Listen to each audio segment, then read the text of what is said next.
Bem-vindos à Talk da última edição do Prémio Nacional de Inovação. O tema que escolhemos para encerrar este ciclo de conversas é o futuro do trabalho e está centrada esta conversa nos desafios, nas oportunidades tecnológicas e nas expectativas, tanto das empresas como dos colaboradores. Estamos a gravar esta conversa aqui nas instalações da HP Portugal e temos connosco dois convidados. Começo por apresentar Yoni Engel, CEO da Paperwhite AI. É a primeira startup que resulta de um spin-off de um laboratório colaborativo de ID em Portugal, o Alma Science. No seu primeiro ano de existência, a empresa, a startup, ganhou a categoria de transformação do posto de trabalho na área de tecnologia do Prémio Nacional de Inovação. Dou-lhe mais uma vez os parabéns, Ioni. E o nosso segundo convidado é Pedro Coelho, diretor-geral da HP Portugal, que nos vai ajudar a compreender como é que a tecnologia da HP pode apoiar as organizações a preparar-se para este futuro em rápida transformação. Obrigado aos dois por aceitarem o nosso convite. Vamos intercalar as perguntas para tornar esta conversa um bocadinho mais fluente e envolvida, e temos duas realidades presentes. Uma mais relacionada com o retalho, que é o caso da Paperwhite AI, e outra mais orientada para escritórios. Vou falar com o Ioni em inglês para que possa partilhar connosco as suas ideias com maior clareza. Percebe perfeitamente o português, mas expressa-se melhor em inglês. And we start with you, Ioni. So, from the beginning, how did Paperwhite AI came to life, and what inspired your team to start this project? So, as you mentioned, Paperwhite AI is a spin-off of Alma Science, which is a collaborative laboratory here in Portugal with the purpose of translating research and research ideas at early stage and turn them into commercial ventures that create jobs, that contribute to the economy. And I would say 3 years ago, more or less, researchers came with a piece of paper, an A4, and said, "Okay, we can do some pressure sensing with that." And we basically sat down and thought, "Okay, what can we do with this technology?" And we started working on that application because it came to our mind that there is a need in the retail industry to provide something that can be deployed at scale, that can be easy to deploy, that can be cost effective. And considering the need to revolutionize the shelf, which is a sort of an offline spot in the retail store that had the need of becoming online. And we started working on that and started pitching this crazy idea to partners, whether it was in the PRR resilience program that this project was part of in the Smart Retail Agenda, and whether it's to retailers here in Portugal, and the rest is history, let's say. So, Ioni, what is different in your technology from other AI solutions in the retail? I would say that the main differentiator is not necessarily in the AI, because the AI here is sitting on top of the ability to collect data from the shelf. And then the AI provides the insights, provides the actionable insights that are coming from the system. The main difference here is the ability to transform the shelf, which is an offline object, into a data generating device, okay? So what do? We basically place a sensor in an easy and scalable and cost-effective way on top of the shelf, and then it starts generating data on what's happening on the shelf in real time, allowing us to gather these insights and communicate them to the store. Now, how is it different from other solutions? Other solutions in the physical sense of that are in retail are vision systems, cameras, which I guess many people have heard about, weight sensors, or RFID tags, okay? Now, RFID tags in grocery retail, they have a problem. They have some problems that prevent their adaptation, whether it's the scalability, putting an RFID tag on every object. Vision systems can't see what's inside the shelf. They see the front of the shelf. And they also consume a lot of data. To process vision, you just need you need data centers. It has a cost. And weight systems require taking the entire shelf, putting it in the garbage, and installing a new shelf that has the weight system installed with very delicate calibrations. We've kind of jumped all over that and basically said, okay, let's just stick a piece of paper on the shelf and solve this challenge. So just a quick question, and then I'm moving to Pedro. But was it hard to have a first pilot in Portugal? It wasn't so hard. We've had some support and some collaboration with the innovation teams of one of the larger retailers here in Portugal. So I wouldn't say it was hard. And I think this is one of the strong points of starting an innovation project in Portugal, is the ability to get to these large companies quite easily versus doing this in the US, okay? How are you going to get to the head of innovation of Walmart or whatever, okay? So this is where I think Portugal has a benefit of being a place to pilot, to try, and then go to larger markets like maybe the US or Germany or Europe in general. We will go there. Pedro, boa tarde. A HP tem estudo de 2024 que se chama Work Relationship Index, que mostra que só 28% dos inquiridos, e este é um número muito importante, acredita que tem uma relação saudável com o trabalho. Isto por causa do excesso de informação, de plataformas, e portanto, como é que se pode garantir que as pessoas e as organizações têm os recursos e as ferramentas necessárias para criar uma melhor experiência de trabalho? Bom, para começar, bem-vindos às instalações da HP Portugal. Muito obrigado, Carlos, por este convite, por esta conversa. E congratulations on it for the amazing technology you are bringing to the market. Respondendo a essa questão, aproveito para dizer que estamos prestes a lançar a edição de 2025 desse estudo. Vamos ver como evolui esse indicador, que é muito importante e que acabou por ser também uma chamada de atenção para a forma como as empresas estão a endereçar os desafios de hoje sobre o futuro do trabalho. O trabalho híbrido, tal como o conhecemos e como se tem vindo a consolidar no nosso mercado, traz uma série de novos desafios, e o que esse estudo nos aponta de forma muito evidente é que uma larga maioria dos colaboradores não estão satisfeitos com a tecnologia e com as ferramentas que são colocadas à sua disposição, e que esperam e exigem da parte das suas organizações que haja uma atualização das ferramentas que têm ao seu dispor. Como chegar lá? O caminho prende-se pela necessária identificação de quais são essas necessidades e de quais são os novos paradigmas de trabalho com que hoje em dia nos temos que ambientar. Isto traz também um peso adicional aos próprios departamentos de IT, que nos últimos anos têm vindo a tentar adaptar estas novas necessidades, e traz a necessidade também de mais ferramentas para podermos não só potenciar um trabalho híbrido com mais produtividade, com mais eficiência, mas também para medir o nível de satisfação dos colaboradores, e portanto isso leva-nos, e certamente falaremos disso mais adiante, leva-nos também para a necessidade de investir mais em projetos que se preocupam com projetos DEX, que se preocupam com a experiência digital do utilizador.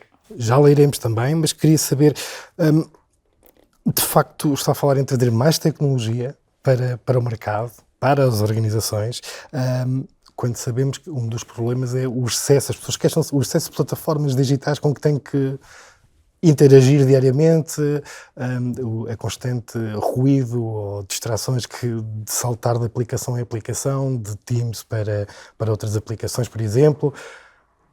Há alguma solução que neste momento permita facilitar essa produtividade e o trabalho dos colaboradores? Por um lado, da nossa experiência, o que vemos é que as organizações também já fazem um esforço de tentar ter um ambiente mais homogéneo, não tão disperso, não tão diversificado a nível dessas ferramentas. Por outro, importa avaliar qual é a efetiva utilização das diferentes ferramentas que são dadas aos colaboradores. E, portanto, aí é de facto importante ter estas plataformas que nos permitem avaliar o quanto estão a ser usadas algumas das ferramentas e com que nível de sucesso, para que depois faça uma seleção natural daquelas que são importantes, das que não são importantes, e sobretudo garantir que acaba por haver depois uma experiência de trabalho que seja fluida, que seja produtiva, sem disrupção, para que os colaboradores possam assim aumentar também os seus níveis de satisfação. Obrigado, Pedro. Yoni, can you explain in simple terms how technology works and how easy it is to install the sensors or the technology in stores? Yeah, I think the power lies in simplicity in this case. So essentially, it's not a descriptive term. It's a piece of paper that's printed to the size and shape of the shelf. And installing it literally takes taking a piece of paper and sticking it on the shelf. So that's pretty easy. It has a small electronic component that connects it to the outside world. And in terms of how it works, it's a pressure sensor. So we basically pixelate the shelf, and then we can know what happens in every point in the shelf. Mm-hmm. Okay, thank you. Pedro, dos grandes desafios, estamos a falar ali, voltamos ao tema da complexidade digital, é saber o que é que se pode fazer em termos de funcionalidades que são valorizadas pelas empresas. E já não estou a falar aqui do colaborador, estou a falar da organização que vai implementar a tecnologia para garantir que, de facto, essa produtividade, essa eficiência, esse bem-estar do colaborador se reflete no seu dia-a-dia, no seu trabalho. Por um lado, temos soluções que podemos adotar a nível da gestão do IT e não querendo fazer muita publicidade, mas o exemplo que me sai claro é naturalmente, por exemplo, a plataforma HP Workforce Experience, que é uma plataforma que nos permite agregar dados reais da utilização dos dispositivos numa plataforma centralizada e daí retirar insights acionáveis em que o IT pode aferir até que ponto há um determinado grupo de utilizadores que têm uma experiência menos conseguida, até que ponto há outro grupo de utilizadores que precisa de algum tipo de upgrade para conseguir dar resposta às suas necessidades e até que ponto é necessário nós tomarmos ações proativas, e essa plataforma permite fazer isso através de uma análise preditiva, essas proativas para evitar qualquer interrupção de produtividade. Isto a nível de corporativo é algo que começa inclusivamente quase a impor-se como um standard para as equipas de gestão de IT. A nível individual do próprio posto de trabalho, é naturalmente inevitável falar de inteligência artificial. A inteligência artificial está também a ser trazida para o edge, ou seja, para o próprio posto de trabalho, e isto potencia muito a produtividade de cada utilizador. Por um lado, traz mais eficiência, porque progressivamente, e correndo inteligência artificial no próprio PC ou na própria impressora, ou mesmo em equipamentos, como equipamentos de colaboração, nós conseguimos fazer tarefas de forma mais eficiente do que fazíamos anteriormente. Mas onde também há uma grande expectativa é o que é que a inteligência artificial nos vai permitir fazer individualmente que não fazíamos anteriormente. E, portanto, há aqui um certo desbloquear da criatividade de cada um para tirar partido destas ferramentas sem necessidade exclusiva, imperiosa de usar recursos da cloud. Portanto, tudo pode ser feito no seu próprio posto de trabalho e perceberem como é que podem adotar a inteligência artificial para fazer as suas próprias tarefas e muitas vezes reinventar aquilo que fazem no seu dia-a-dia. Tem casos práticos de empresas portuguesas que já estejam a utilizar essas plataformas e essa tecnologia? Não querendo... Vamos ir por setores, não é? Mas revelando setores, há empresas que estão a tentar perceber como é que se podem correr pequenos modelos LLMs a nível do posto de trabalho e como é que em áreas como engenharia, programação, arquitetura, engenharia, nós podemos adaptar esses modelos à realidade específica de cada organização e retirar o máximo proveito desses modelos por serem personalizados, por não serem genéricos, nos permitem potenciar mais produtividade em cada um dos segmentos verticais em que atuamos. Okay. Obrigado, Pedro. Yoni, you were talking about the insights that the platform do to retailers. So what kind of insights are we talking about and how do they receive that information? So in terms of insights, you know that people in this type of environment, they don't have a lot of time for dashboards and complicated information. It needs to be something that can easily turn into something that helps them perform their duties. So what is really the main issue? The main issue is today they are not able to know what's happening on the shelf, right? If the shelf becomes empty, if there is no product, if every stocking cycle comes and nobody knows about it, then it depends on people walking around and actually noticing that and then doing something about it. So what our system does primarily for retailers, this is the most basic application that we have or use case, is generate an alert that the shelf is empty, or even before that it's about to be empty, with the help of some AI algorithms that we employ. In 4 hours, this is expected to be empty. Mm-hmm. So I'm already issuing an order to the team in the back.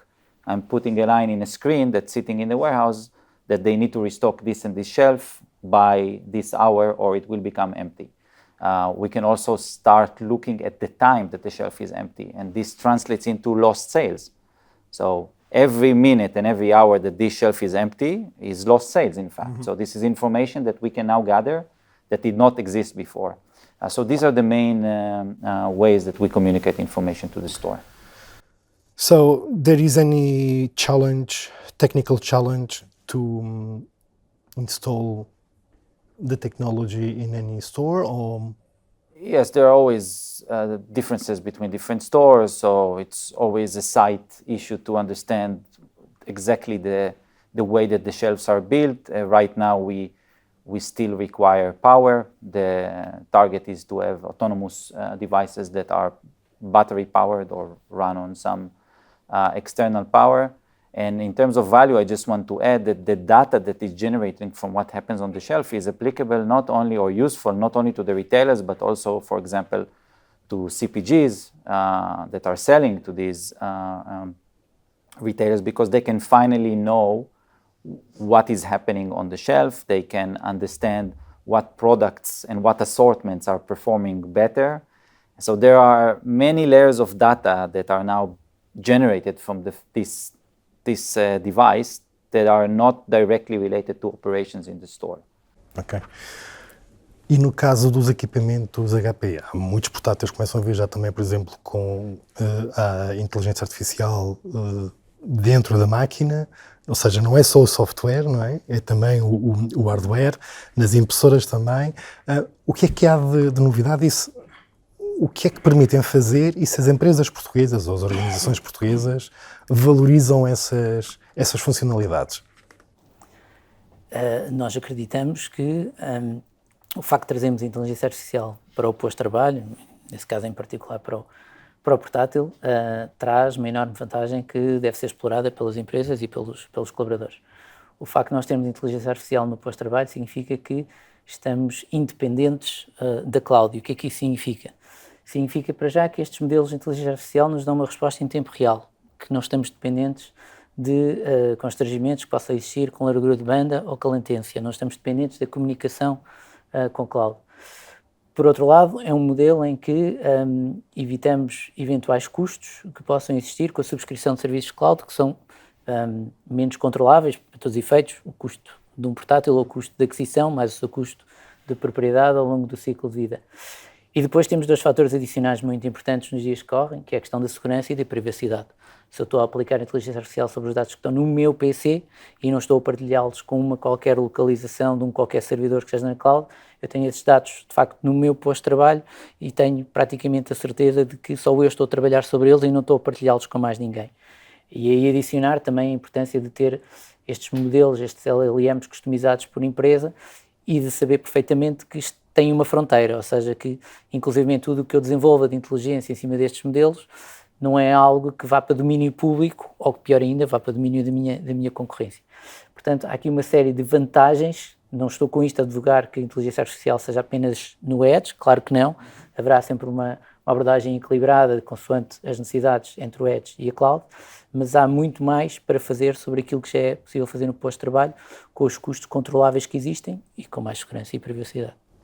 E temos casos concretos que possa partilhar, de bons exemplos? Sim, como disse há pouco, sobretudo na área de programação e modelação de dados e de engenharia.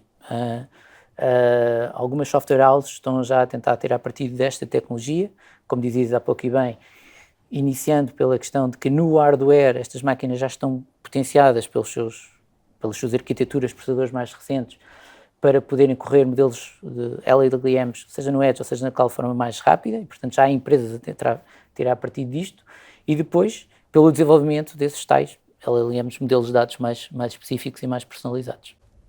Obrigado, Pedro. Yoni, we were talking about examples of success in HP. Can you give us some cases in Portugal? I know we have one large retailer. Do you have more? Yeah, well, we are working with the innovation team of the two largest retailers in Portugal. You need to keep in mind that this is still early in the deployment of the technology, so in any case, I cannot reveal actual data coming from the stores. Mm-hmm. But I believe that as early as next year, we will already see hopefully larger deployments. Do you have a quick win for retailers on return on investment?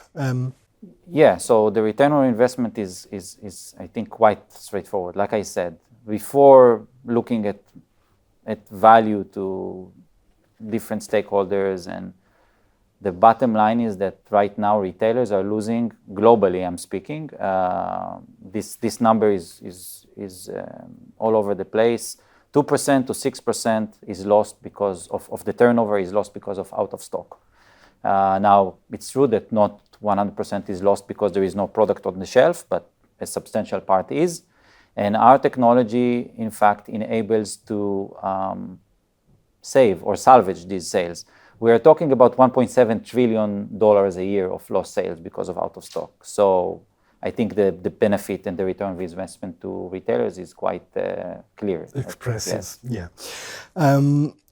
Pedro, estamos a falar de tecnologias, são os departamentos da IT que muitas vezes nas organizações lidam com a capacidade ou não de trabalhar com determinadas ferramentas, com determinadas tecnologias, e sabemos que continua aquela máxima de que 80%, 90% do seu tempo é para manter as máquinas ligadas e 10% é para fazer optimizações. Portanto, como é que, estando eles tão sobrecarregados, como é que as empresas como a HP os ajudam a optimizar aqueles 10% e a ganhar mais expressão no dia-a-dia das suas operações dentro das suas organizações? Exatamente, tentando que esses 10% sejam muito maiores, ou seja, procurando roubar espaço aos restantes 90%. E como?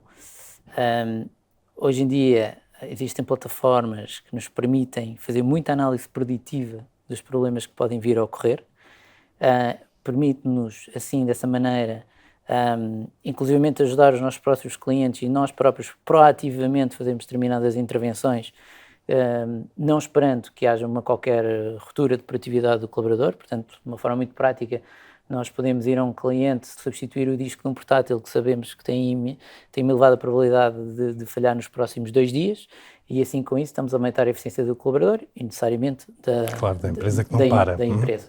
Por outro lado, estas plataformas correndo a inteligência artificial, e pegando algo que o Yoni estava a dizer que era muito importante, ele dizia-nos, as empresas não têm tempo para ir a um dashboard e verem uma série de métricas populadas de diferentes formas e tudo mais. Então o que nós procuramos é, recorrendo naturalmente a estes algoritmos de inteligência artificial que correm sobre os dados reais da utilização das máquinas, é dar já métricas muito diretas, muito simples, e que suscitem uma ação. Há pouco falávamos de projetos de Digital Employee Experience na nossa plataforma, o HP Workforce Experience. O responsável de IT vai à plataforma e vê agregado num único indicador, que é o índice de satisfação do utilizador, vê agregado como é que está a saúde do seu parque informático, e a partir daí, obviamente, depois pode detalhar para perceber o que é que originou aquele índice de satisfação mais baixo, eventualmente, do que tinha anteriormente. Nós estamos cada vez mais apostados em termos uma postura proativa e evitando que o cliente se desloque ou se movimente para fazer as suas intervenções. Nós queremos agir antes e queremos perceber antes quais são os potenciais erros que possam existir, e inventar essas intervenções. Falávamos já há pouco também da questão dos utilizadores. Uma coisa que sai nesse estudo do Work Relationship Index é que cerca de 40% dos colaboradores já nem abrem tickets de IT porque acham que o IT não vai resolver os seus problemas. Existe este nível de desconfiança, o que traz depois uma preocupação adicional, que é quando os próprios colaboradores começam a fazer shadow IT, ou seja, tentam resolver os seus próprios problemas, muitas vezes usando ferramentas que podem comprometer a própria segurança das suas empresas. E, portanto, nós queremos evitar tudo isto, dar mais ferramentas e agir mais proativamente, numa perspectiva também de zero touch. Posso-vos dar um exemplo, e para um aspecto mais prático, eu diria o exemplo de que tivemos recentemente, até na nossa própria organização. Nós usamos essa plataforma para gerir as nossas salas de reuniões a nível mundial e perceber se existe alguma falha nestes equipamentos que sustentam as nossas reuniões. E recentemente, em julho de 2024, quando houve aquela falha suscitada por CrowdStrike, nós aqui em Portugal não sentimos nada. Porquê? Porque o nosso SOC, o nosso centro de operações, neste caso na Índia, percebeu que todas as salas de reuniões tinham sido afetadas a nível mundial. Em 2 horas conseguiu repor todos os sistemas. Quando nós em Portugal viemos para o escritório já estávamos resolvido. E é esse nível de experiência que nós queremos potenciar também para os nossos clientes. Muito obrigado, Pedro. We're talking about Paperweight AI now. You're born in an innovation laboratory. The main question is, what new features, improvements, innovations are you working out to implement on the platform or on the technology? So yes, it was born in an innovation laboratory, but the innovation laboratory is more focused on sustainable materials and devices, and it relates more, let's say, to the hardware part of what we do.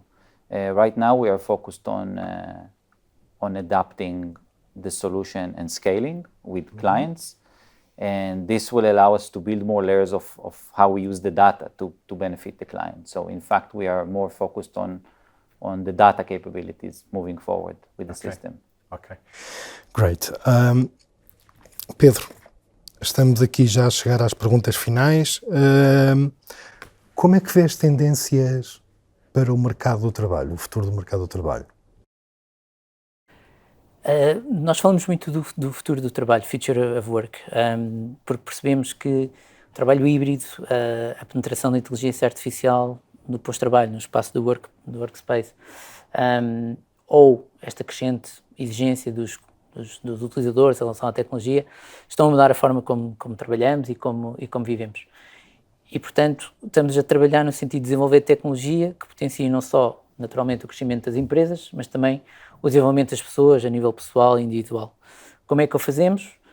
Através, naturalmente, dos nossos dispositivos, seja PCs, impressoras, equipamentos de colaboração, onde estamos a integrar IA para melhorar a experiência do utilizador, e através de soluções e ferramentas que damos às equipas de IT para gerir todo este ecossistema. Ecossistema será provavelmente a palavra aqui a reter. Estamos a construir um ecossistema otimizado por IA, centrado nos utilizadores, centrado nas pessoas e à volta destes dispositivos do workplace, para conseguirmos suportar as exigências do trabalho híbrido, onde naturalmente temos questões importantes a endereçar, como a mobilidade das pessoas, que tanto trabalham no escritório, como trabalham em casa, como trabalham em movimento, ou a questão, naturalmente, da segurança continua a ser uma das prioridades, e no caso da HP levamos ainda a bandeira de entregar tudo isto aos nossos clientes com uma elevada componente de sustentabilidade, portanto entregar soluções sustentáveis. Referiu que estão a finalizar o estudo de 2025 o que é que esperam encontrar de diferente nessa análise? O que é que gostaria de encorar diferente? Gostaria de encontrar uma evolução positiva nesses 28% de colaboradores que ainda não se sentem satisfeitos na sua relação com o trabalho. Porque o número é paupérrimo. Reforço que esses 28% daquilo que foi do feedback que nos chegou, das pessoas que foram entrevistadas, é, por um lado, haver uma grande discrepância entre as expectativas dos utilizadores e aquilo que as empresas lhes entregam para ferramentas e para dispositivos. Uma segunda questão que é também, e já não passa tanto pela questão tecnológica, que é a questão cultural, ou seja, haver ainda na altura, em 2024, havia um caminho a percorrer sobre como é que as lideranças gerem esta questão do trabalho híbrido e da sua adaptação a modelos em que eventualmente não veem os seus colaboradores com tanta frequência como viam. Não advogando isto que o trabalho remoto se deve impor. Trabalho híbrido não é trabalho remoto. Portanto, trabalho híbrido é o equilíbrio certo, consoante cada organização, entre a flexibilidade que dá aos colaboradores e a presença dos colaboradores entre si. Mas falou do termo do Shadow IT. Eu sou de uma altura, muitos de nós também, em que eu, quando entrei a trabalhar, a empresa tinha uma tecnologia que eu dificilmente conseguia ter em casa, não é? E hoje em dia acontece o contrário, não é? A maioria das pessoas consegue ter muitas vezes melhor tecnologia em casa do que aquilo que as organizações lhe dão. Esse pode ser um dos motivos pelos quais o indicador não é tão positivo. A minha questão é como é que se minimiza o impacto do Shadow IT, das pessoas estarem a recorrer a ferramentas, a soluções fora daquelas que a sua organização lhe dá para fazer o seu trabalho? Tendo uma resposta mais eficaz e mais proativa às necessidades das pessoas. Daí, uma das tendências que também assinalamos, na sequência da pergunta anterior, e aliás é secundada, agora recordo de um estudo recente da Gartner, que dizia até 2026, 50% das empresas terão um projeto de Digital Employee Experience. Portanto, terão um projeto para avaliar como é que podem potenciar uma experiência mais satisfatória dos utilizadores. Esse é um caminho.